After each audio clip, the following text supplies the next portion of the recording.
I'm the only one working at the exhibition space. So, okay, and now we're live, and I'm gonna copy the link. Oh, wait.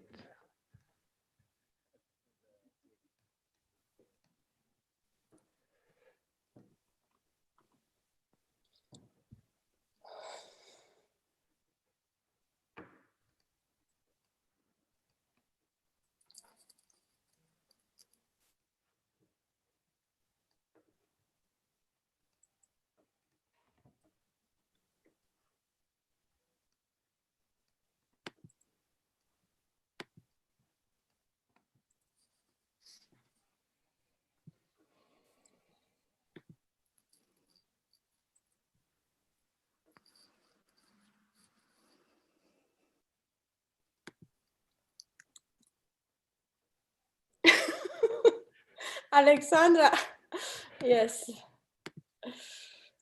There's still a video still with your with your face, Alexandra, on everywhere. It doesn't matter. Okay, so we are on. Magda, if you can wait 2 more minutes and then we'll go, right?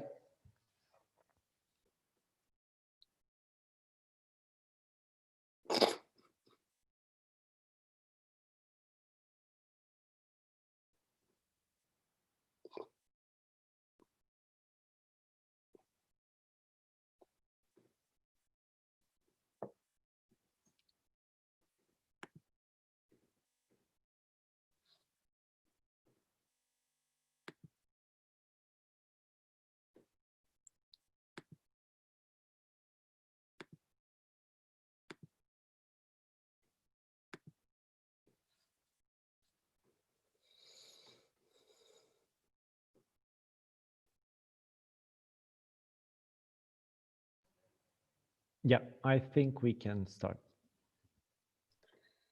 Good evening, everyone. My name is Magda Radu, and together with my colleagues, Alexandra Croitoru and Ștefan Sava, we are the collective running Salonul de Proiecte, a contemporary art space in Bucharest.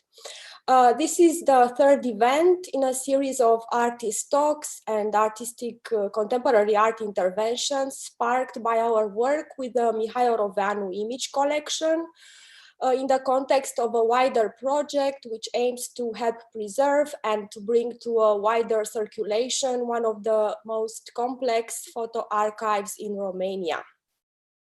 You can follow our initiative and find more information about the collection by visiting the website photopassfuture.com. This evening, we have the great pleasure to welcome Susanne Kriemann, who is the author of an installation of a new piece that can be viewed at Salonul de Proiecte starting today. Susanne is an artist and professor at the University of Arts and Design in Karlsruhe. A solo exhibition of hers can be viewed at the Museum für Kunst und Gewerbe in Hamburg until March.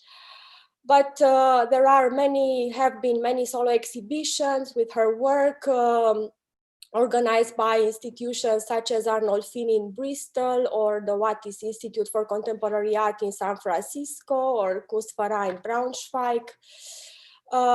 With her work, she, I quote, hopes to communicate a critical reflection on urgent colonial, ecological, and political questions of our time, end of quote. Fieldwork, archival research, and experiments with technology and material lead, in her case, to a way of working in which analog and digital practices are inextricably linked and reflect one another. Looking at phenomena like radioactive radiation, or in this case, as you will see, illegal logging, Susanne Kriemann analyzes the effects of industrial exploitation on the natural environment, but at the same time, she devises sophisticated means of producing images capable of conveying the microclimatic and geological transformations of areas which are subject subjected to processes of readaptation and resedimentation of their materials. Her new piece, Forest First, Tea like Teamwork, which is now on display at Salonul de Proiecte, was conceived in collaboration with Cristina Moreno Garcia for research, with Grigore Liteanu for the silk screening process and the pigment production, and with Isabel Motz for the text design. As I hope you will all see, Forest First, Tea like Teamwork is a meditation, both critically charged and poetic, on the phenomenon of deforestation, highlighting the interconnection between the ecological crisis and the ruthlessness of economic and geopolitical interests in the region. So in the upcoming weeks, we encourage you to come to Salonul de Proiecte to see the installation. And it is important to also know that her piece is accompanied by a wide selection of archival images from the Mihai Roveanu image collection, images which depict idyllic forests untouched by human hand, or in turn, which showcase the lumber industry in Romania at the beginning of the 20th century. Also, fragments of the 4 serigraphs that Susanne produced for this occasion are freely distributed to the public, and so you can come pick up a fragment of this meditation on forests. Susanne, thank you for accepting our invitation, and we look forward to seeing and hearing you. Thank you so much, Marta. And yeah, I want to start with thanking Stefan, Marta, and Alexandra for inviting me. I'm really very happy and excited that I could work with the archive, and also it was a really nice experience in the way how we produced the work as a kind of in dialogue and in exchange with different content matters, but also under Corona. So I would have liked to be there with you now. I would love to visit Bucharest and also Romania, of course, in the future. So that is also to say that because of that research that started like a little funken, so like a spark, but now we have been diving into it, and we hope very much that this is only a like prologue or first chapter to like work that continues, because when you start researching, and that's something that I wanted to talk about in my work, it's most of the time something that you start researching, and quite often what you find is quite clear that you can't do it within a short period of time. And also it's would be really strange or hypocrite to say that such a big subject can be tackled in a really short terms of research. So that is also why I think that I would like to first a little bit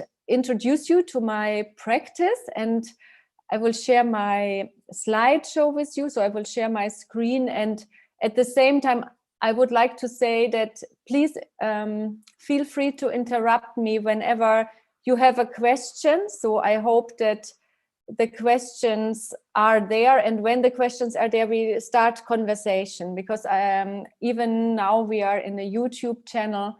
It's quite marvelous that we could talk to each other via chat and then go into conversation as soon as we can. So I'm starting with some photographs of the forest from above. It's actually a work that is called 277,569. And I made this work in 2011. It was some kind of interest in what photography actually is for me. It is always, because I work with this medium since long time, and I work with archives a lot, and I also quite question what it means to have a camera in my hand, and what it means to, for example, here take a helicopter to create the images, but also how to kind of find the needle in the haystack when it comes to archival research, for what could I add to some images or some stories or histories that have been written in the 20th or 21st century. So I was interested in something that someone told me about. It's quite often how it starts. Something that someone told me about, and that was an archive of 6 million negatives. And these were taken during the flights from the Western Berlin to Western Germany during the Berlin airlift in 1948. And also about the time thereafter, that is the time of the Cold War, which we all very influenced by, I believe. That was between the Western Germany and the Western Berlin, and how the GDR territory was surveilled kind of secretly by the West. And I was wondering how this archive looks like, and because when you look at the history of photography, you know that archival research could mean really, really large scale photographic print, but also tiny little spy photographs. So I was wondering, what did they photograph actually in this channel that was known to everyone, and with the GDR government, for example, allow to build something like secret or sensitive exactly on that channel?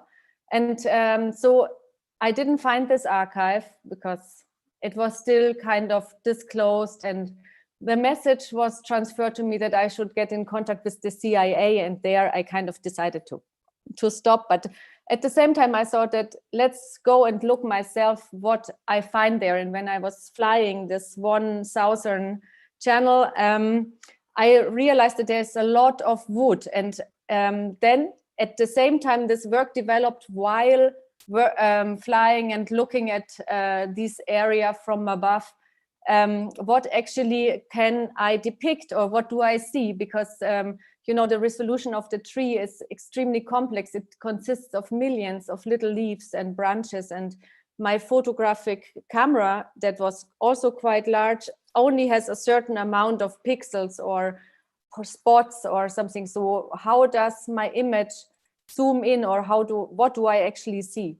And actually, you know, in Germany, there's this saying that you can't see the tree because of the forest. So it is a little bit the quintessence of this work, that sometimes photography just really can't help when you want to look at the truth, or it absolutely doesn't convey a message. It's close to a lot of interpretation. It's very much about what is exterior to the frame, what you don't see but maybe know. Or you know that I was in a plane, so that is a regime of power, and also of the oil industry, or of a certain way of looking at things from above with a distance. And this was something that interested me for a very, very long time, how in photography you always create this distance, not only through the camera, but maybe because you are with your camera in a car, or maybe you are with your camera in a plane or in a high skyrise, and you want to look at something like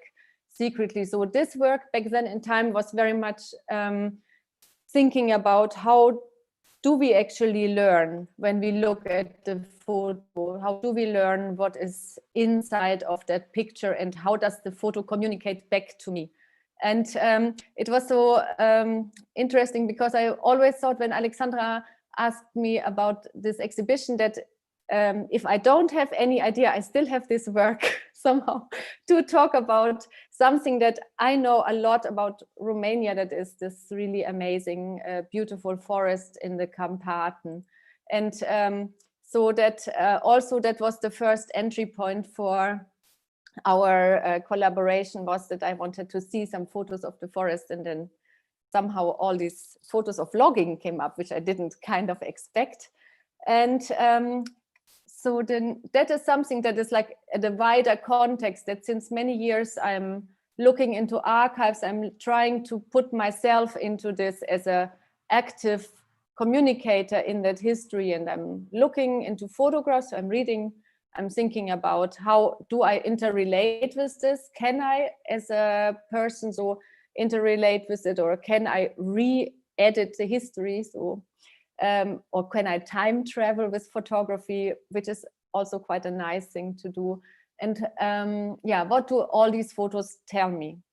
Then I would like to share a quote with you, which is by Jean-Paul Sartre.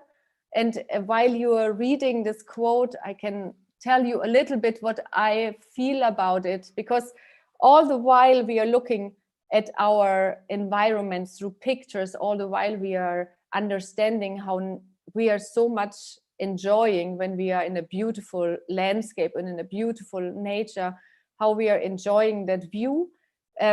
Somehow there is at the same time the constant extraction from the nature, from our land.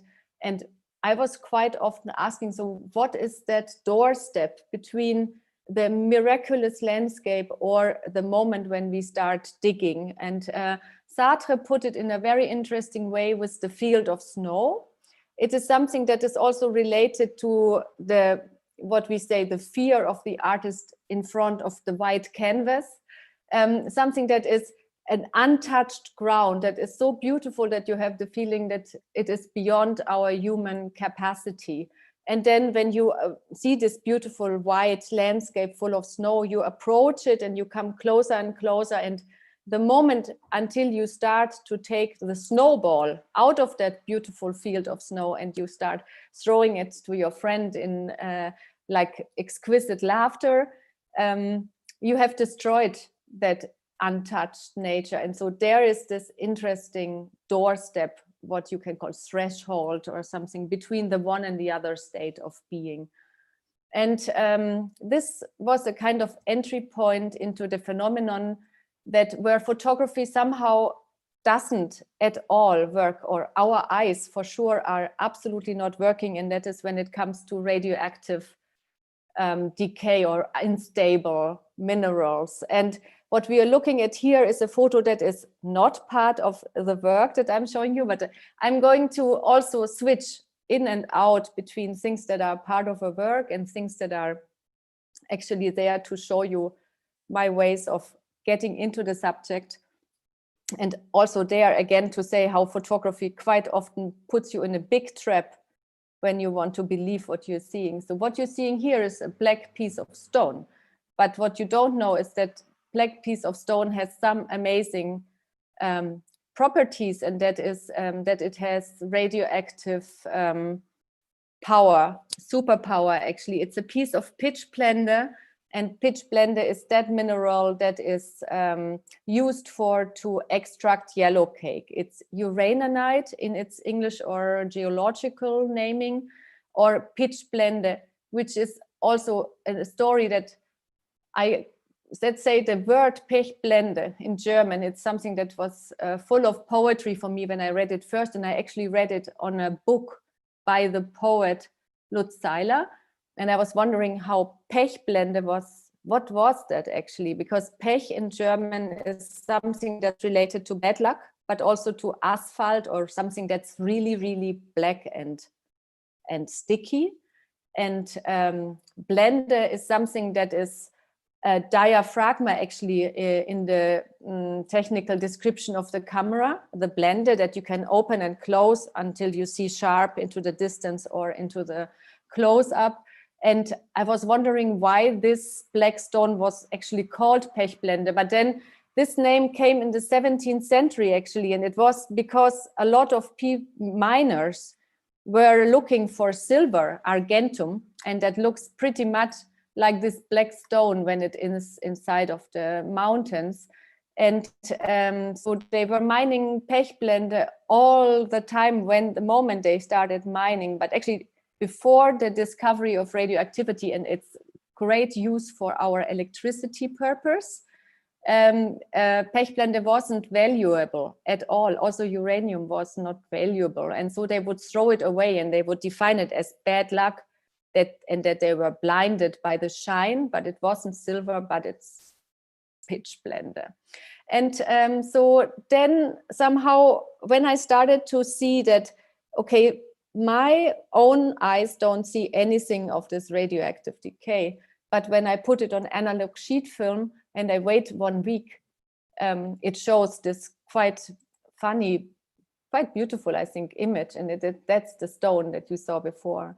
And that was an 8 days photo. And this 4 photos that you see here is a kind of thing that where I start to enter my relation with that stone. And that means so when I do 4 days of reading and the stone is lying in the photo lab and does its invisible thing, I can create that image. And so when I extend my time, so something that I found interesting as an artist to, because I'm not a geologist, of course, I'm not a scientist, I'm using research as a tool, like a pigment and a brush to create some work. But I also am interested in what an artist's position can contribute to the quite bigger questions of how we live today. And the very big question when it comes to artists or being an artist is how you define your work. So, for example, here we have a quite interesting interpretation of the defining of a work, while I'm going to sit down and read philosophy or looking at other artists' books, or even I'm trying to get through a geographical text. The pitch blender in the photo lab of the Museum of Natural History in Berlin is actively radiating and producing an image for me. And then also what we know is autoradiography, of course, from someone that's called Henri Becquerel, or the discovery of radioactivity. If someone is interested, we would know Marie Curie, who extracted from pitch blende polonium, and that is so radioactive that her leg is still in a kind of, I mean, her body is still now in a coffin that is enclosed with lead, because she's still radiating. And we know this kind of technology, but I also thought that how could I position myself as an artist today in this research, but also how can I contribute to something? And there I thought the notion of time, or the notion of extending what is actually radioactive image, or what is taking time with an image, or showing things that are not visible to my eye. So that is how my research continued. So here we are looking at a photo that is a fish that has eaten a radioactive algae. And that photo was made in 1946 during Operation Crossroad, where 3 bombs were tested in the Bikini Atoll by American military to see how an atomic bomb explosion could look like and how much, what it would occur. And at the end of the original book that is called Operation Crossroads, the full story, so to say, that was issued in 1946 and was distributed through the US. At the very end, there is this photograph that is a 48 hours exposure of a pufferfish. And the pufferfish was sliced in half. And here again, there is this interesting thing with the time just before, where I said this 4, 8, 12, 16 days of exposure. Here we have something that even renders time and time related to radioactivity in a funny way much more complex, because the fish, we know it stays, as a fish starts stinking after 24 hours for sure, but it already starts to really be only its decayed state within 1 week. And that is cesium-137 that make this radioactive print, and that has a half-life of 70 years. So until now, this algae is still somehow doing its unstable thing, but the fish is long gone. And so I'm quite curious how you can put yourself into this relation and asking these questions. Here we see some more historical autoradiographs. So this is a kind of autoradiograph of a kidney. There is an autoradiograph of a piece of muscle. And here is one autoradiograph of a snake that was exposed in Fukushima Daiichi power plant region by 2 artists, Japanese artists that did a whole book about this, and super fascinating. And they were permitting me to use the photo for the research. And here you see also from the 1940s, the radiomanium times, or how you call it, the capsule enthusiasm, what they found with radioactivity. So it was all the time tested on analog film, how you can depict what your eyes can't see. And so the first chapter of that work that was called Pechblende is this installation that I've done in Prefix Gallery in Toronto. So we have 4 sheets of plexiglass with a lot of images that are done by myself. Here you see a lot of different autoradiographs that I could try out. And in the Becker plane, you see the fish and the radioactive frog, some rats, some more algae, some wood. And then in the wider end of the frame, these tests with and landscape photographs. And on the other side, when you're looking at the work, you would see all these captions. And what you can't see here and what's difficult to express is when you walk through these panels, you would always see the reflection of the black images in your bag onto the plane where you were reading the captions. So there was all this mixing and kind of thing between the archive and that kind of what I call like somehow performing space. So where everything that becomes like also really in moment when the viewer starts seeing the work, that the work starts to be. And even more like, let's say for me, more interesting maybe example is the installation that here is depicted for Witte de Witt in Rotterdam, but I also done it in different spaces where I tried to understand how even this moment, what you see and how you perceive the seeing, and how the moment of opening up your eyes like a camera lens would start or be activated in a space of exhibition. So here you see 3 big cases. These are like looking like library boxes or archival boxes, and inside of this boxes is a lot of light. Here you can see, and some lenses, and inside of this box you see the real tools. These are the 5 most important tools which are used by the miners to mine uranium. This is the lifesaver, this is what you just see here, then the pitch lamp, the water bottle to drink, a helmet, and some drills. So quite often the workers were going into the really deep under the soil into sometimes situations where they were working in 50, 60 degrees Celsius. So they didn't wear a lot more than just that basic gear. And here you can see also that the water bottle and so, but also the quality of the image. So I used a kind of very old tool again, that means the Camera Obscura. That is something that somehow is the wonder of photography, or something that I think it's amazing because it always works. And every time I try it, I think, really will it work this time? And it always works. It's so reliable because you have a black box, and inside of this black box, you put your light and you make a little hole. And if you are in a very dark space, everything that's in the box will be projected outside. So it's the most cheap, let's say, projector that everyone can do. But also it's something that has really a lot to do with the amazing aesthetics of photography, because it has this sharpness point, it has this kind of crispness, and there's no raster at all. Nothing disturbs the image. When you close the lights inside of the box, nothing is left of the image. So there's also no storage system. So the work only works when you switch on that light, and when you switch it off, it's gone. But what you again don't see in my documentation is that when you come into such a dark space, you don't see anything. And this is because my smartphone makes this quite good light, let's say.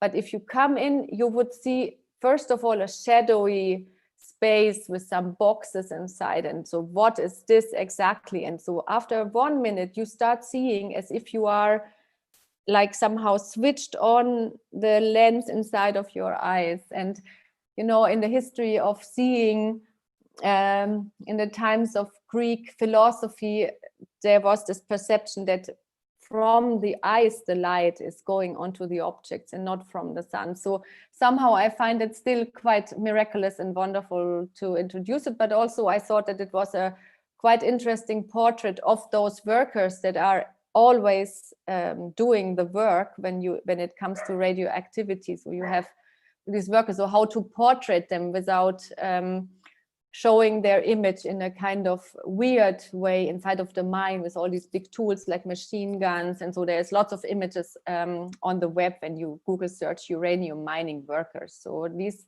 ones was more like a kind of set given to me by the workers to introduce it in a different way. And so here it is like it works. Oops, excuse me. So here you see into the lens, and there is the real object. That is a yoga mattress, and you see the pitch light lamp, and then when it's projected, you see it upside down, and then it becomes this kind of quite nice shadowy images. So also when you go in front of the box and you look inside and you see this object itself, it's also quite strange because of the light and because of you thinking something is there, like a CD-ROM drive or a slide at least or something, and you see only that real object. It's also something that makes you quite astonished about the thing of photography. And then, so that whole thing that I told you, I did not yet tell you about that special history that's related to that whole research. And that history took place in the south of Berlin, and something like very close to where the place of my home is. It is in Saxony and Thuringia, and it is a history that is called the Wismut history of Eastern Germany, and that is related to the nuclear armament of the Soviet Union, Soviet times. So during the division of Germany after the Second World War, there was the division of Berlin, of course, in its 4 different parts, but actually there was also a place in Saxony and Thuringia that is called the Ore Mountains, and that was kind of argued about. And actually it was part of the American sector, but the Americans didn't find it something to have, let's say, if you can own a land at all. But so the Soviets would say like, okay, we take it for that you get Western Berlin. So that was, it's quite an important thing, I think, for the further development of the country. But so what the Soviets knew and what the Americans didn't know is that there is a huge deposit of uranium in this area. And so they started digging in 46 already, and it was under quite crazy condition. And without this area in this Germany, there would have been no nuclear power to the Soviet Union. And we know that the yellow cake that was produced with the pitch blender that was mined in this area, there would have also no Chernobyl nuclear power plant. And in that relation, again, you see, like when you have this research and you start digging and you start to understand how these things are interconnected and how can you trace back things that are taken out of a place in the Saxony and Thuringia, how did this place end up in Lithuania to become, in Estonia to be produced yellow cake, and how it was then distributed in the Soviet Union nuclear power plants. And so these are all archival images. This is an image by Michael Belaitis, an activist at that time, who published in the 1980s a script that was called Pechblende, where the workers for the first time after 40 years actually understood why they had all these sicknesses and diseases. And that was distributed to the church actually back then in time. And here you see an image of a tailing where actually, I think it is in this image, or maybe it's in another one, but I don't really know. I think here you see that kind of field of stream that was somehow depicted here in the photo. So I think that if you start knowing, you start seeing. And then this image is shot in 2008. So because then with the 1990s, there was the contract that uranium mining would have never to take place in German territory.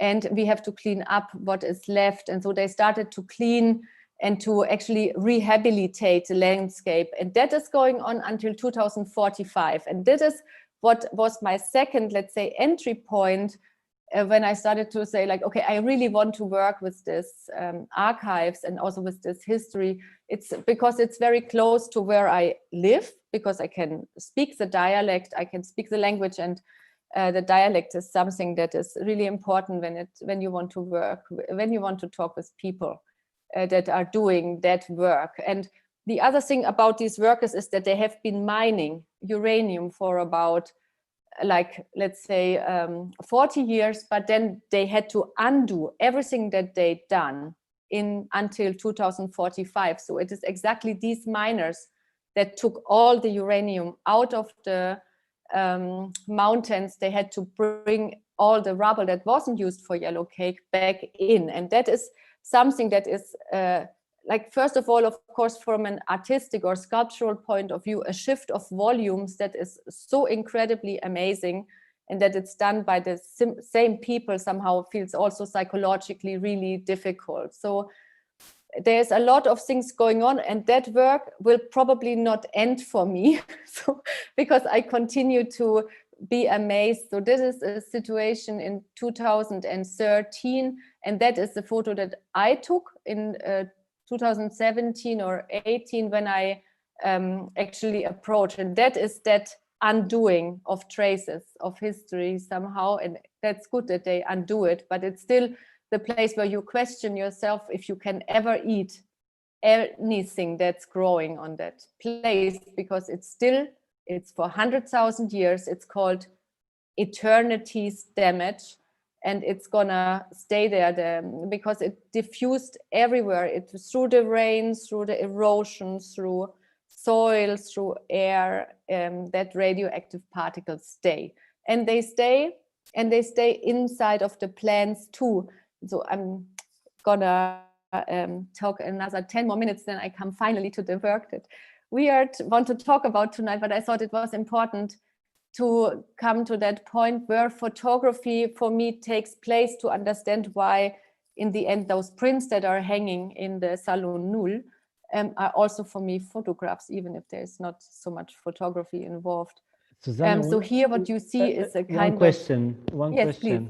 It appears that you're working a lot with aerial photography. I mean, is that because of the kind of research you're doing, or is there something that you're attracted to in terms of the aesthetics of the aerial view in photography? Because the aerial photography comes with a lot of history behind. I mean, the military purpose, the bird eye view that brings this kind of abstract, very kind of poetical view of the earth or different landscapes.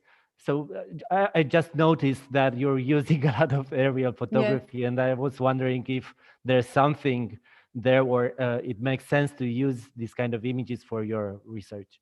Yeah, so it's true, there is a lot of aerial photography because it is somehow the subject matter that is linked to both of the works that I've shown you is something that's related to military purpose. And the military is always very much, let's say, married, for even if it's a bit of a funny word, with the development of technology and also with the development of photography, therefore. And that's why for me to, let's say, include this point of view is extremely important. What I've done at the beginning, this was that I took my own flight, and it's a little bit of a shaky thing to photograph from the air, because you know that the helicopter has to bend, and then you're sitting there and you're looking down. And that one I didn't do, luckily myself, but it's done by this tool that you see. There's a little cloudy photo next, there's a helicopter, and then there's this stick hanging down, and that is a scanner. And that scanner can produce this kind of echo-like images. So for me, when I'm doing this presentations of the work, for example, this kind of image, when I see this, it's something that I, as an artist, don't so have access to, let's say, in a simple way. It's not part of my aesthetical reach. I can work with all kinds of cameras that I can afford, but I definitely can't afford a helicopter with a scanner.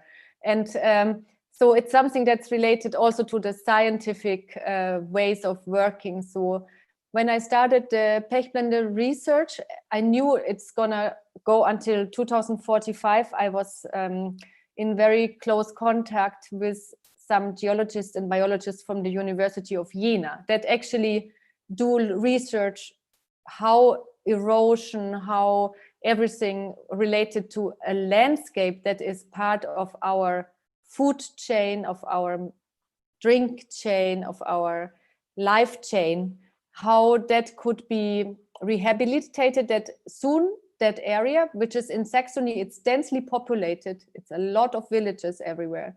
How could we again use the land and kind of manipulate it, that the pollution disappears? So that is an aesthetic that I found super important, that photography doesn't end with this 35mm or digital photos. So I use a lot also my smartphone, and the smartphone also can fly much better than me. It can go really high, and yeah, and scanning and all these different technologies. I think for the research is important to know what the scientists are already dealing with, where we artists are still maybe a little bit nostalgic with the analog photography sometimes. Did this answer question, Stefan? Yeah, for sure. Thank you.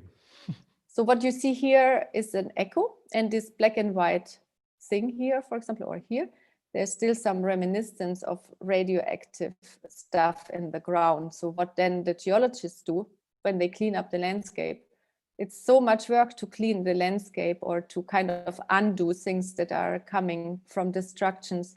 We are digging it out, and what comes up here is just this little things. It's a little piece of pitch blender, and it's some aluminium and some tar. And so now, let's say this one point disappeared in the many, many points that you still have. And sometimes, and that's what we all know with radioactivity, is that it's very unstable. So today it looks fine, and tomorrow it's radioactive. Or what you say sometimes in Bavaria, for example, because of still Chernobyl the post-Chernobyl life, is that when it's very dry season, and because of climate change we have more and more dry seasons, the wild boar are again becoming more radioactive, because they would not find food that is grass, but they would start eating the moss, and the moss stores cesium much better than grass, and so they eat it and they can survive with it, but we can't eat it. So it's, let's say, it's comes always back to us somehow when it's about pollution, that we will not so much like to live with this, let's say. And yeah, so another photographic tool that's also not mine, but it's a fluor pen that is here a kind of light meter to the birch tree leaf that is growing on a post-nuclear landscape. And this fluor pen gives all of a sudden shadow to the leaf. And if the leaf can react with photosynthesis quickly to that shadow, the leaf is healthy. But if it doesn't react, the leaf is not really well. So I think, so to say how photography for me starts with working with research, with working with archives. So I can fly when I'm looking into an archive and I see aerial photographs somehow, or I can understand how photography has much more, is borderless in terms of how you make things visible. But if you don't know what you're seeing, you don't know what it is. So anyway, so in this landscape approach, I'm part of this research group. Somehow I make myself part of it. Let's say like this, I said, hi, I'm here. Can I please join you for the next 4 years? And they said, why not? But they found it funny that I'm standing around and not do so much except photographing and looking at these scientists. So we are having these 2 research grounds that is called Gessen Meadow and Carnix Mountain. And these are really highly radioactively, I mean, for the low radiation level, for that where you shouldn't build your house. But it's not like Fukushima where you touch something and then you die. It's still low radioactivity. So we have verified with the laboratory that these plants that grow on these areas, they are having also some superpower. So I call them already my cyborg plant collection. These are wild carrots, false chamomile, ox tongue. These are wild carrot, for example, is you can eat, and ox tongue is good for your stomach health. And chamomile is used for tea. So these are all part of our, let's say, food chain. And they have, and the soil, the Gessen soil has also some superpower. So the biologists somehow in this discussion, we agreed on that they have similar properties than a smartphone, but they're not a smartphone. But I think they're smart plants already. So for me, that was important. And that's why now we come a little bit closer to where we're going to go somehow. I took pictures of these plants before I harvested them. And then I thought, they don't say anything again, these pictures, like so many of the photographs, they don't say that these plants are cyborgs or superpower plants. And they don't know that these plants have elements that are used for photographic technology like lanthanum or yttrium or nickel, mercury. And so I thought I want to work with these plants not only as a photo, but also that these plants are part of my photo again. And via this kind of, again, looking at photography's history via a very old printing technology that is called the heliogravure. And while drying the plants and making pigments from them, so we have here the wild carrot pigment, we have here the ox tongue pigment, false chamomile pigment, and gessen ground pigment. We could actually, and that's the last picture in the row before we come to the forest first work. So these are the photographs of the ox tongue, but it's printed with ox tongue pigment. And with printing these images with the pigment that is including all these properties that we see here, so aluminium, cesium, copper, gadolinium, which is used for the hardening of our smartphone touchscreens, germanium, which is also part of a here's a rare earth element that is used for our chips in computers, lanthanum that was used also for the Kodak lenses, for example, to harden the glass, lead, magnesium, mercury, nickel, uranium, and vanadium, and zinc. So that is also all in there. And so somehow, it's not dangerous to stand in front of the image, but somehow, with natural pigments, the color will disappear over a certain amount of time. But those elements like cesium, they will stay for sure. So I can say in this sense, that's always important for an artist, that this image will kind of be active until eternity, but you might not see the photo anymore. So that is what is the end of this presentation of my work. And maybe... Can I ask just a yes, small please. question? So all these elements that were assimilated by the plants were due to this radioactive activity on the site, Mining. Yes. the mining, and still they proliferated and they grew. So so all these chemical elements are that are to be found in smartphone and other technology are due to this process, radioactive process. And I wonder if the plants did not, I don't know, change the properties of these elements. Are they as they are in all other products, let's say?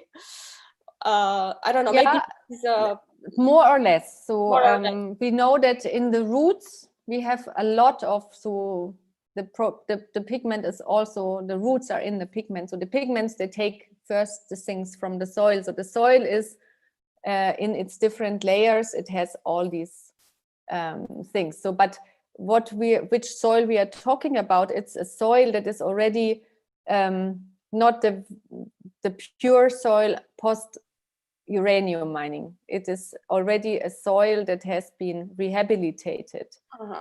Yeah. So the much more radioactive stuff is much more deeper, and then they use tissues and all kinds of stuff to help the ground. But it's okay, that's another discussion. It's not working so well, let's say, because of erosion and because everything is moving and nothing is still. And yeah, for me it was like only because working with scientists, so they did all this research into the plants and also into the roots, and the roots are also part of the big network between plants and trees and the mycorrhiza, so the mushrooms, the different way how communication works with plants and trees. And those mycorrhiza, they are helping the plants and the trees to cope with the heavy metal pollution. So when you have a piece of this fungi inside of the roots, you can be sure that there is some heavy metals inside. And then these are plants, I think that if you pick up some plants probably near a very well frequented road, you would also have some heavy metals, maybe for sure no uranium, I think, but definitely some other stuff like magnesium and zinc and all other heavy metals that are contributing to CO2 pollution. Yeah. I also had a question regarding the research. So you, in a way, work a lot with institutions, but also with people, and also with image, and also with text. And which is more important to you as a relationship, or what is the perfect research look like? The one I really don't know what's more important, but I think it's like our year looks like. Sometimes there's this hot phases where you talk with a lot of people and you visit a lot of and then we go into the mines, or I organized some research week where we went we meet a lot of people, and it's really exhausting sometimes to talk with everyone these things through. And then there's like this time where I'm alone in my studio and I'm quiet, and but I mean, the most important things are the people, I think, that are helping with that what I don't understand, because I don't have the knowledge. So when the scientists or the miners, when they talk about their daily life, then that is extreme. It's interesting, and I really don't understand it. I can only take it in and think like, I'm an artist, how can I position myself in this dialogue? And I think they like it that I'm there because I'm different, probably. Do you feel like an outsider, or after some time you become one of their kind in a way? I mean, the thing is that, like, with this one research trip, like I think it was 2 years ago, 1.5 years ago. So I asked all the people that were important for me for this research to come and visit this one former uranium mining place. So we went into the mountain with the miners and the geologists, and so they never met. And then also the publisher of my book was there too, and they also all never met. So and then we were on one table, because those miners, they found it so funny that we were there, that they organized some kind of Christmas party almost for us in the mine. Like they had some hot wine and they make some brooches, and that was completely crazy. And so they were sitting all on one table, and I think there was no one was an outsider, because no one was an insider too, except probably these guys that have kept the mine as a kind of historical document for us to visit what they have gone through in the 80s and the 90s. So that was a cool moment. But this is where it's all the work, Good. There's some other questions, maybe from the audience? No? Cool. So then here we are with our, that is only the photo to see something of the reality of archival research. And that's your reality, I believe, how you started working with the archive of Ovanesu. And so in that sense, I just want to kind of, it's a little bit brief, because also that research is brief, but what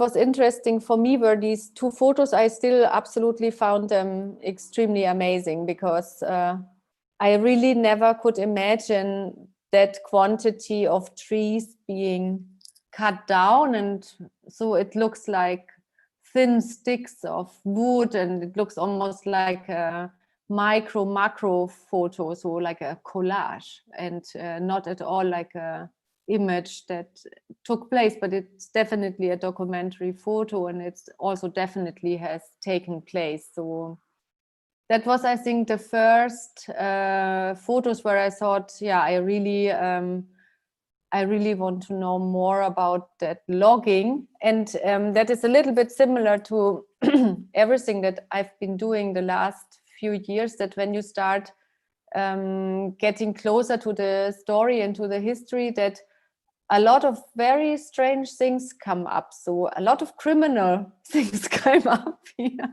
somehow, but also, I mean, I don't know how to really say it.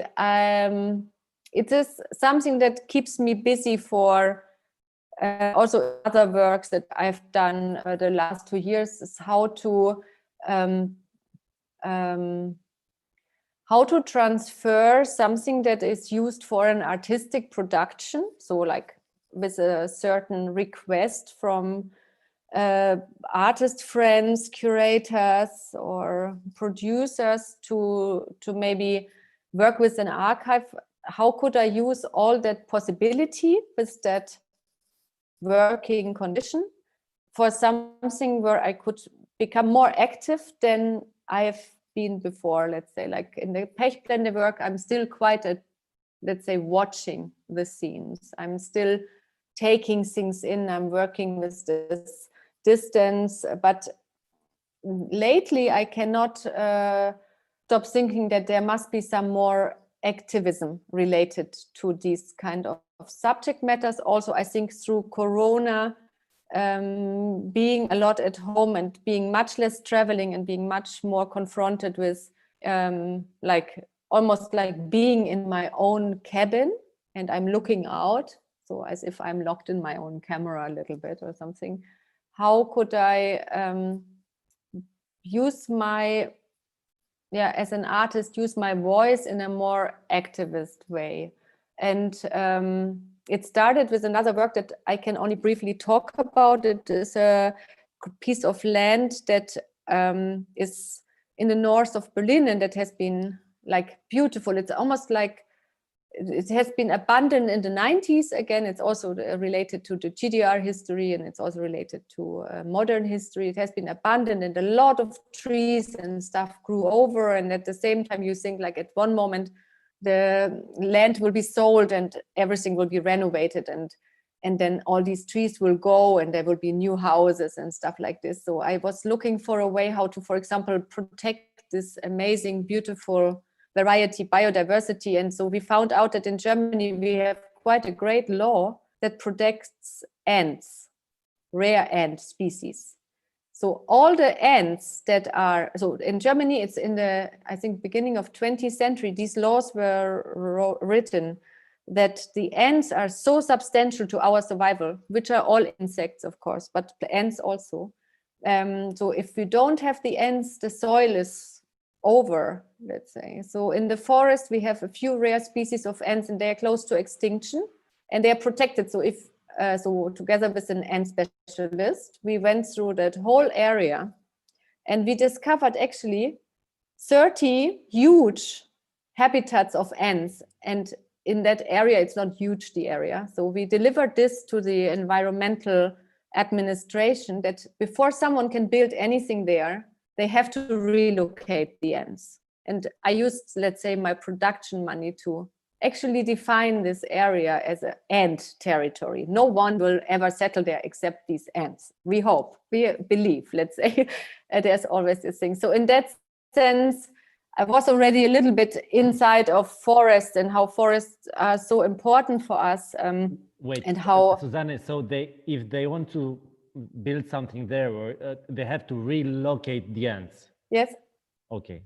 And that's an undertaking. It's like, how did the geologist say? He says an ant habitat is like an iceberg. On the top, you see a small hill, and under the ground, it's huge.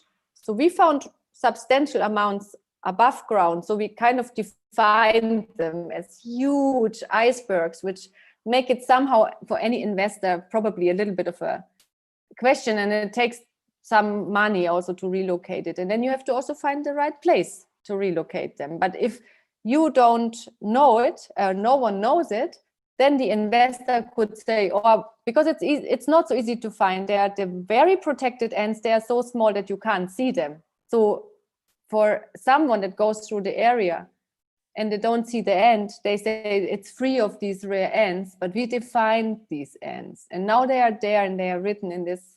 So that is like my first, let's say, a little bit more activist. So that's why I was already into the forest, and I was already somehow there. And then these photos, they really, I found them really amazing. I could absolutely not imagine how, and that is only, I think, 100 years ago, something like this, right? Or like, it's not today. Today we are facing a totally different scale of logging. Probably they were made at the beginning of 20th century, maybe going to the 50s,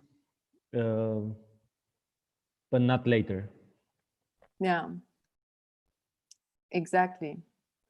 And here you also see already how the very fragile hill situation is. It will not probably grow anything for a long time there. So yeah, and so then we started digging, let's say, not underground, but into something that's related to how these entanglements are going on. And that is like, where does that wood go? Because no one in Romania needs so much furniture. And so where does it go? And so we were tracing things, and we were looking at a lot of videos, we're looking at a lot of text, and we were actually quite lucky because there are also actually Christina, maybe she's also here listening, but I wasn't alone in this research. I was having quite a great help. We were actually discovering a publication that's due to be published end of January about that illegal logging history in Romania. And that is something strange, let's say, or something, but I don't really know. I didn't yet really have a time to meet these people because they don't have time, because they are just before publishing their book. But I hope to meet them soon.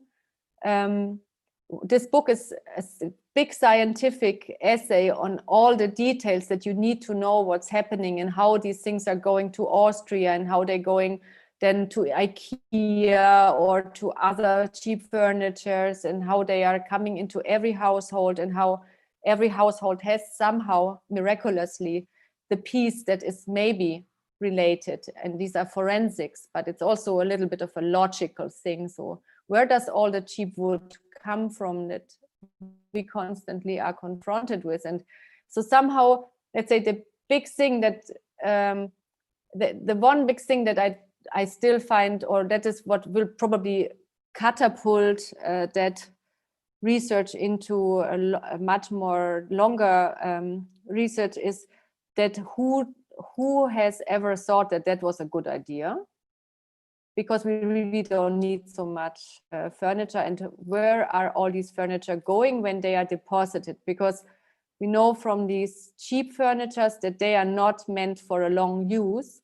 And if at the same time these are trees that are hundreds and thousands of years old that are used for that kind of furniture, that is actually at the very end of any furniture. It's not, I think these illegal logging things are not used for furnitures that are staring into the living room, because it's illegal. So they have to shred it, or they have to take down these traces. And so there is this really strange interrelation between something that is extremely precious and something that is really bought for to be thrown away in at least 1 or 2 or 3 years. So these things are important, but they are not yet so much part of the work, but they are part of the research. But what is part of the work is, I can show you here, like actually 1, 2, 3, we made 4 visual essays that are on the left-hand side.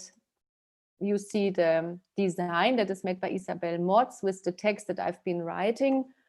And on the right side, you see how this text is printed, because it's a quite complex way, again, how that text or that wordings that are part of the research, but also part of some quotes of a writer that I very much admire, and also part of something that I composed and put in myself.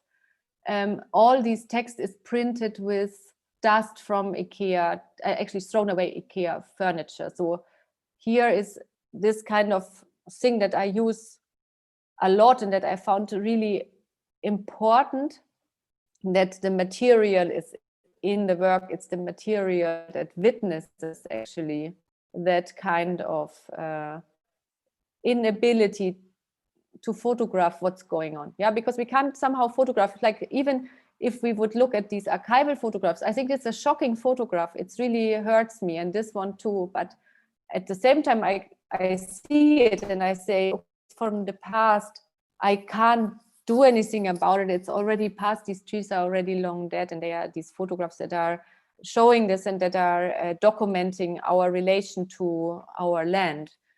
But for this essay, or for this kind of, let's say, prologue of the research, I wanted to look not into the past so much, or I think it would be important to look into the now. And when I walk around in some areas in Berlin, I can actually furnish my entire home every week, one more time. It's not only the mattresses and the printers and the computer screens, but it's also a lot of wooden furniture. And that furniture, I know where it comes from. It's from IKEA, it's from Höfner, or from Schöner Wohnen in Germany. You have all these crazy names for, and it goes cheaper and cheaper. And one little anecdote in the research was quite strange, where you really start like shivering because in this research we found how a big variety of different trees there are in the Romanian forest. This is so many different species of trees, which I would not even know how to name it. I can't count them, but so I don't know many. I know maybe 5, 10, 15 species of trees, but so there are so many different species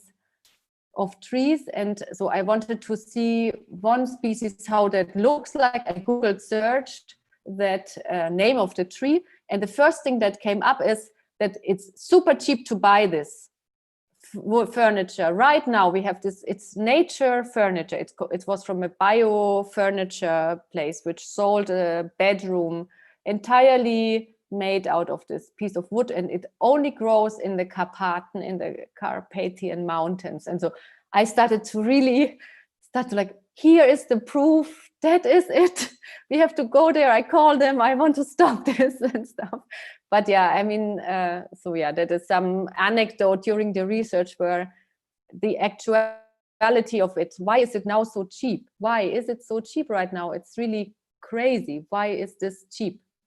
And why is their bedroom sold in this like multiple scale? And also why in Corona times, it seems that IKEA has made more money than ever before. And how is that possible? So I think it is really the good moment to work on it further and to entangle this kind of knowing and seeing into something maybe a little bit more activist. And therefore also we have kind of cut some of the prints in smaller pieces that to take home, and also to maybe share names and to share stories about the forests, and yeah, to share how we all have our very personal relationship with wood and forest. Maybe I can tell a little bit about how we composed the whole thing. Or so there's these prints that are hanging now in Salon Null. All the layout was kind of in relation to photos that we found from the archive. So we have juxtaposed photographs and kind of defined lines, valleys, trees, roots, and a lot of furniture. So the most obvious is perhaps that one, that is definitely in relation to these photographs. So yeah, that was very inspiring. But this one is more like this kind of valley with a lot of pieces of wood that are stuck, and then in the background, that beautiful landscape again. Or here we have this kind of hilly side and also the trees everywhere and so. And yeah, so maybe because you can't read it right now, but I thought something that stayed to my mind in that whole research, and somehow that I find very important as an artist to underline, is that of course the means how to stop such a crazy process are very limited, but I also feel that it is quite related to things that are a part of our daily life at the same time. And so the relation that we have to forest or to woodland or to trees or names of trees are very special, but also somehow in a way it feels that our language is limited to actually, or at least the language I grew up with, is somehow limited to tell stories or to name the variety or the amazing complexity of a forest. Therefore, I was somehow consulting a biologist who is also an indigenous person from the US. She's called Robin Wall-Kimmerer, and I was very much drawn into her writing, because whenever this research starts to become like intense, and you know that, look, we know all these reasons, we know all the facts, it's all there, we all know that we shouldn't buy this furniture, and it's not okay to cut these forests, and it's not cool to support this industry, but somehow it's also going on while we are sitting here, and while I'm talking, probably there is some wood cutting going on. And if it's not in the Carpathian Mountains, we can look into all other natural forests that we still have on the planet that are constantly just going smaller and smaller while we are sitting there and talking. So somehow I wanted to include into my ballade, or my ballade for the forests, something that starts with our way of how to name these things. And there Robin Wall-Kimmerer's text was really very helpful for me, because she defined that limitation that we have to look at something that is so moving, but so much slower moving than a human, like a forest or a tree, into something that is related to just naming it a tree. And that that kind of something similar to table and tree, they are, let's say, both nouns that are not exactly expressing that what the tree is different from the table. The table is something that is standing there and that's still. And the only thing when the table is moving is when we are having a long relationship with a table. We move it to every place we like. We want to really keep it for all our lives. And at one moment it starts to become smaller, or it starts to change or crack or so. And then, but the tree is much faster than a table moving.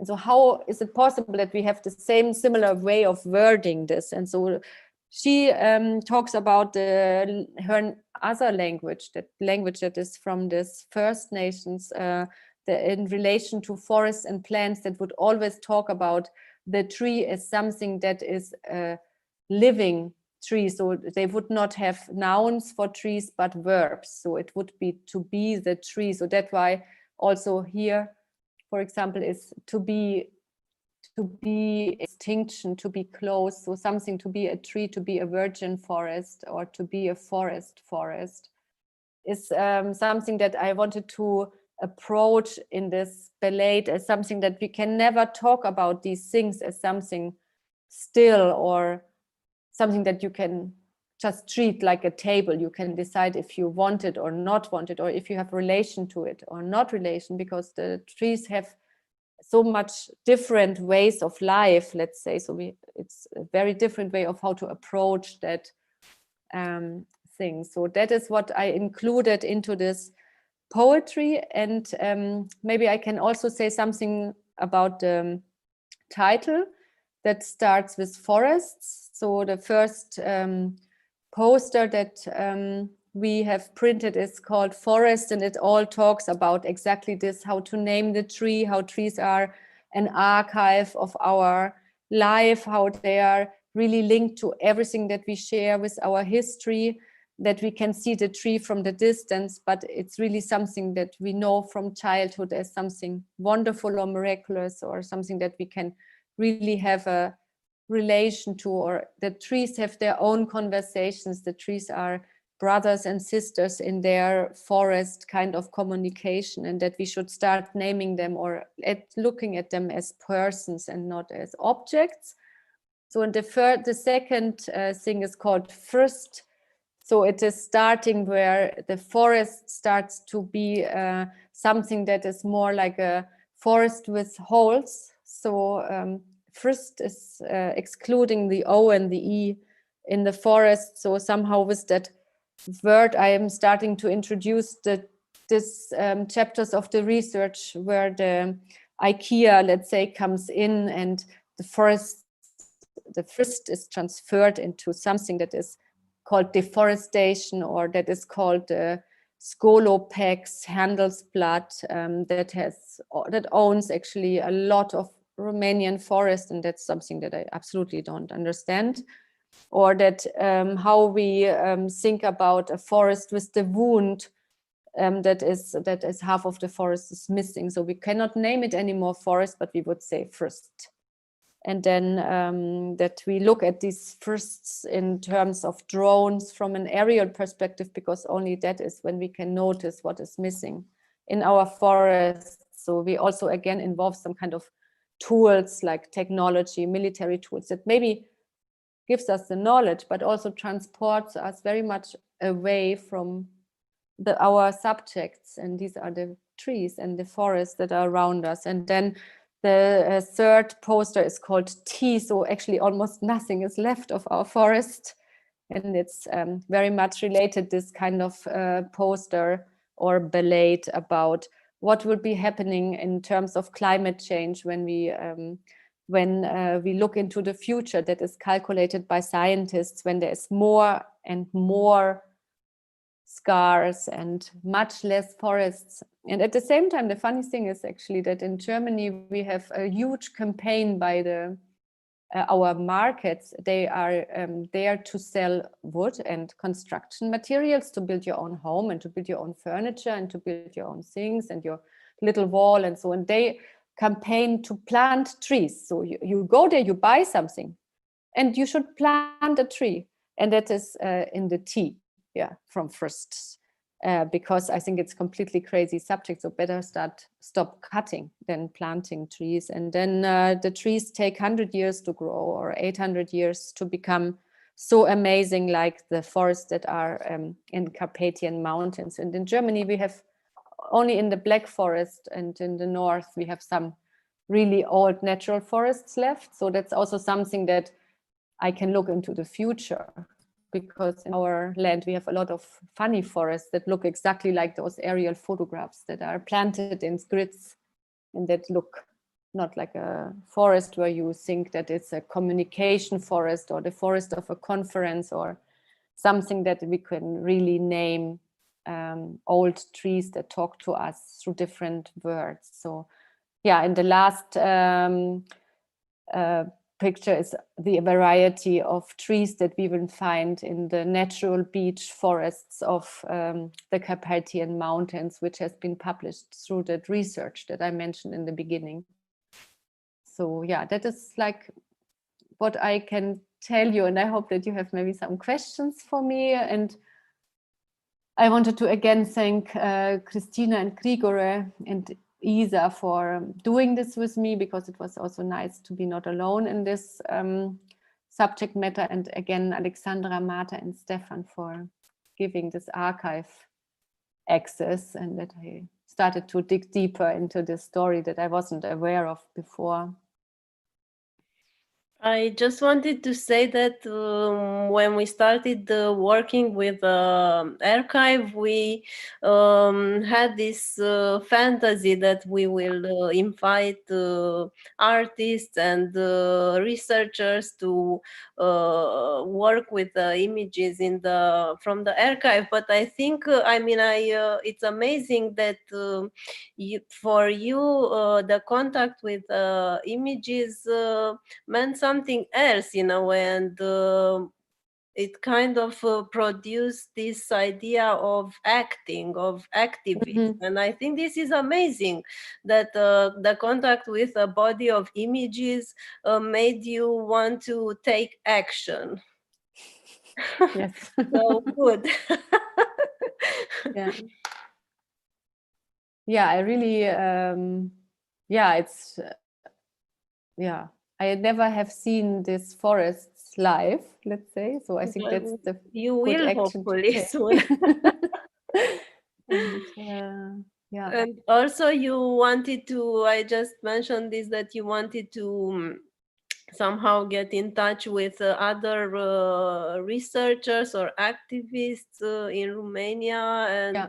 see how you can develop further the project. So anyone who has anything to share with you can, I mean, would be great if they will contact you.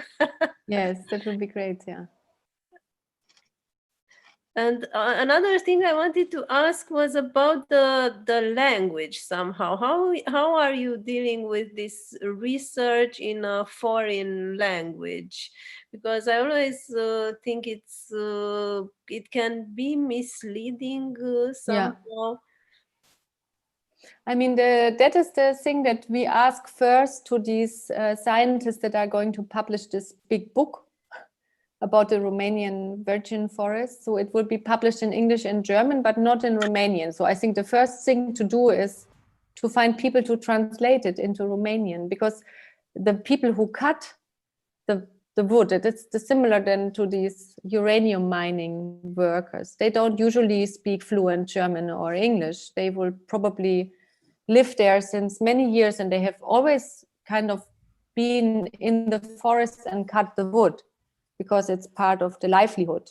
But somehow in that scale, it's different. So I think that they know about what are they working for and with. It is only through the language. So that's why, for example, in the Pechblende work, I was very happy because I speak Franconian dialect, and the Saxon dialect is different, but not ununderstandable for me. But so the jokes or the mentality is really similar. And so a bit like stiff and a little bit funny and also stubborn and stuff. So I think through the language, that's the first access point, really. So I think the first question I will ask to these guys, if they can make money available to translate this, at least some chapters, at least the chapter of Harvard and IKEA, because that's something that is just beyond scale. I think it's really incredible, and that entangles again a lot of intellectuals and a lot of people that have been so sure that so like Harvard is so like something so nice and so intellectual and so like such a good place for knowledge, and that they have 2/3 of Romanian forests. It's really something incredible. I was totally shocked. And then that they sell it to IKEA, which is always like talking so much about sustainable design and how they're all sustainable. And we are all somehow clients of IKEA. So it comes always back to this language. And IKEA is no longer Swedish, but all the names of the chairs are in Swedish, but they are already based in the Netherlands. So all these things, when you start thinking, it's about the language that creates a myth. So the Swedish name for a chair creates this myth that wood comes from the Sweden, and the Sweden are used. They know that in Sweden there's all these fir forests that are the fir trees that are like fast growing. It's industrial wood, and so for me it's logic. Yeah, klar. It's called Öma, and it comes from Sweden, that chair. And how could I know that it actually comes from the Romania? And why is it then not at least having Romanian name? So to be honest, right? Then we should. And the language is something important and also difficult. And also in the research, we found some stuff where we couldn't access because so we have the DeepL translator tool that translates into Russian, but not into Romanian. And we found an online translating source that translates into Romanian, but we can't from Romanian into English or German. but we can't verify if we're reading the right stuff or not. And that's why a lot of times with the sources where the information comes from, we were also always relying a little bit on you. And yeah, in terms of the activist moment, that needs some more idea, I think. So than to write a ballad, it's maybe we can make a pop song from it, and it becomes super popular, and then everyone is singing "To Be the Forest," and that, yeah, I don't know, but it's also now, of course, because it's evening, and tomorrow morning we can go back to the hard stuff.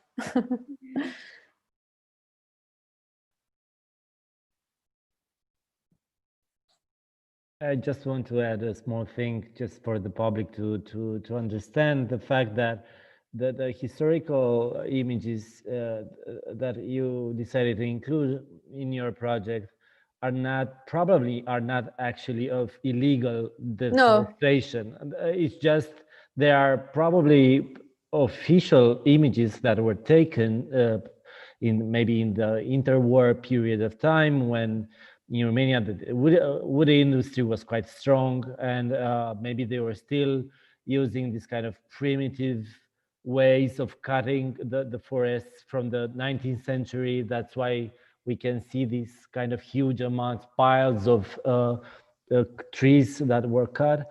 But most probably this kind of maybe public institutions or maybe also private, but I'm not sure, probably public institutions that commissioned this kind of documentation of the industrial process of cutting the forests. Yeah, I think there's a lot of differences to be very precise about, because to live with the forest and to cut the tree, it's something that is part of a culture that is the German culture as much as the Romanian culture. It is something that is necessary because it is also something about energy and about food and about furniture and tables, and we need tables and chairs. So, but there's a very big difference between probably the photos that I used from the archive and what is happening now. And also, I think industrial forest, that is something that is interesting for me in relation to a book that became like a bestseller. That's like How the Trees Feel, or like How the Trees Live, The Secret Life of Trees, it's called, and it's really translated in 30 languages. And it is all about how, for example, all these machines, or also how the way of forest industry, and that is something that connects, for example, Germany and Romania directly, because the way how in Germany the forest industry was formulated as forestry or rangerhood is exactly also the same that you use in Romania for to harvest or to make forest and also to produce wood. But a lot of things in this old way of dealing with forest as a kind of product is not so sustainable anymore. And it's actually like, let's say, if you would do it much different, almost like if you would start maybe being a romantic guy and watching the trees and looking at these trees and only sometimes saying this tree or that tree, it would be probably the most sustainable or even cheap way of cutting, because all these machines, they cost so much money. Like a machine, I think for forest industry costs 100 to 200,000 euros. And you can produce a lot with 100 and 200,000 euros. And if you look at the scale of these mills, you just wonder how much does it only cost to have that mill, and how much wood has to be cut to just make zero. But it's not yet starting for what we really need, or what we really need to use. And I think there's a lot of interesting things. For example, also as an artist, when we make exhibitions, we quickly make installations, and then in the museum also they ask, like, do you need another wall, or do you need another wall? How do you transport your work? Do you need another box? And so where does that wood again come from? And I think like to start questioning where does the wood come from is already the key to that door that we really need to open up. And I think there everyone can do something, and it's not about fighting the mafia, and no one of us can ever fight that mafia, but to stop buying and to stop saying that it's nice that there's all these nice pieces of white wood. Like, remember in Canada, it was super shocking moment, and I'm sure like we needed to build wall between the one and the other room for installation reasons. So the one had the dark and the other one needed light, so we needed to build this wall. And then the curator, he called me, I wasn't yet in Canada, he called me like, this wood is so amazing, Susanne, it's the most beautiful wood, it was the cheapest wood they bought. And then when we saw it, it was mahogany. It was definitely from the rainforest. It was 100%. And I was like, it's unbelievable. How dare you buy this wood? But he said like, yeah, we can't afford the expensive wood that looked more industrial. And we were totally shocked. And somehow you see like the end, it's like, how does that come? Like, who thought it was a good idea to cut maybe 800 years old tropical rainforest tree into something that is super cheap plywood for installations that last for 2 or 3 months? So I think this, everyone is in this. Everyone has survived such an experience, and it's important to ask these questions. And then it's not to 1 or 2 persons fighting the mafia like in these films we have seen. It is really amazing activists in Romania that are really endangered also. So yeah, we start with the ballet. And to start thinking about how we talk about forests and wood, and from there maybe we stop our consumer behaviors, I hope. I hope it's inspirational for everybody. Thanks. And tomorrow morning we will all be more aware of what is happening around us, and I really am looking forward to see how this project will unfold. Me too. I don't know, are there any questions from... No, from the public, no. Maybe Magda has something to add or not. Yeah, I just wanted to say that in the installation at Salonul de Proiecte, there is also some of the source material that was used by Susanne in the research. We printed out that that file with several texts which detail all the complicated economic entanglements and let's say economic spoiling of these incredibly important resources in Romania. This is clearly a very debated issue here. So I'm really looking forward to seeing how the project will continue.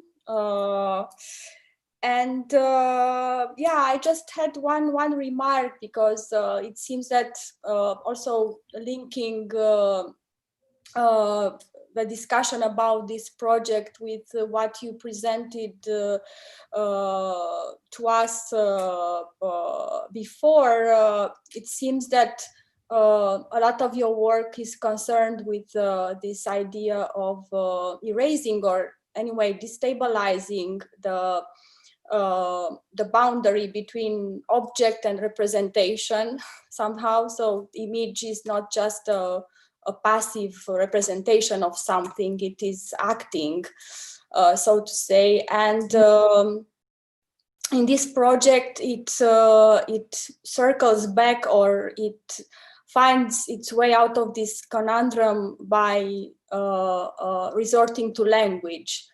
So this is something that really, I don't know, interested me and touched me in how you handle this big problematic question and this dilemma in your practice. And yeah, it's just to say that it gave me a lot of reasons to think about this relationship between images and language. Thank you. Yeah.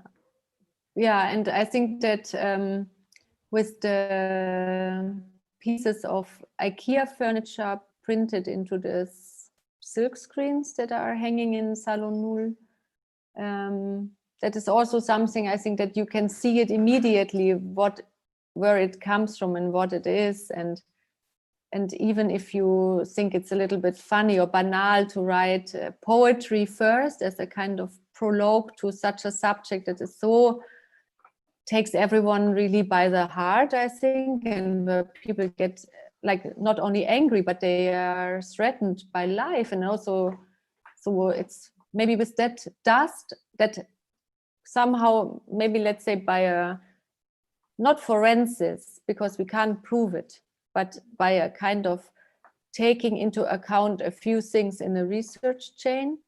And then Grigori was going through the city and he found a piece of IKEA furniture that I was also not sure about this, for example.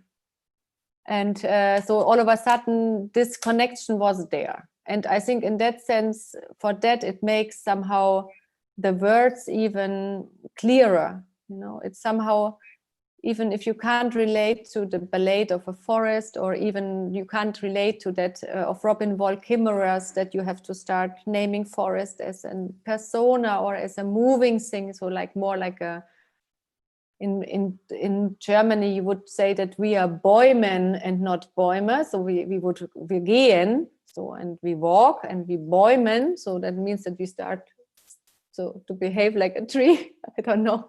And we do that also because it's in our children's history. We read these books about the forest, the tree that starts talking, or the trees that have conversation. We have all this inside of us already, but then somehow we're sitting on these chairs or lying in these beds, and maybe these stories are right there, but the connection is kind of wrong, or the way how these trees came into our proper house. We can't anymore read that value of that wood, because in the book further it continues that also everyone is, to survive, you have to cut a tree, or to make a container, to make your furniture, you have to cut a tree, but you can cut it in this rigorous way that you just see it as a material that goes through, or you can see it something that that piece of wood is something that I want to have, and I will give it to my children and to my grandchildren, because it's something that inscribes the history of my family. And I think already this is a story that is important to just say that we are Westerners somehow, and we probably are entangled with this thing of capitalism or consumption and all these narrations that is put onto us as a kind of narration that's not very positive, let's say. And it's also our culture to make tables and to have doors and to live in houses, but then how to get stories that these things are not thrown away next month because we move on or something like this. So that is, yeah, I found that interesting.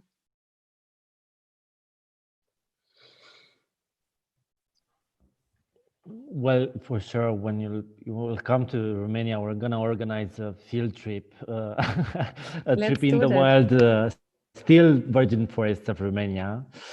Yes. But thank you very much, Susanne, for everything, for the wonderful work and for the wonderful presentation. Thank you. And for the public, we are waiting for them to come to see your work and the rest of the exhibition, actually, in the following weeks. And thank you again. Thank you too. We'll be in touch for sure. Yes. Yes, I think so. Yeah. And good luck with everything. Thank you so much. Thank you. Thank you, Susanne. Okay, thank you. Bye-bye. Thank you. Ciao, ciao. Bye.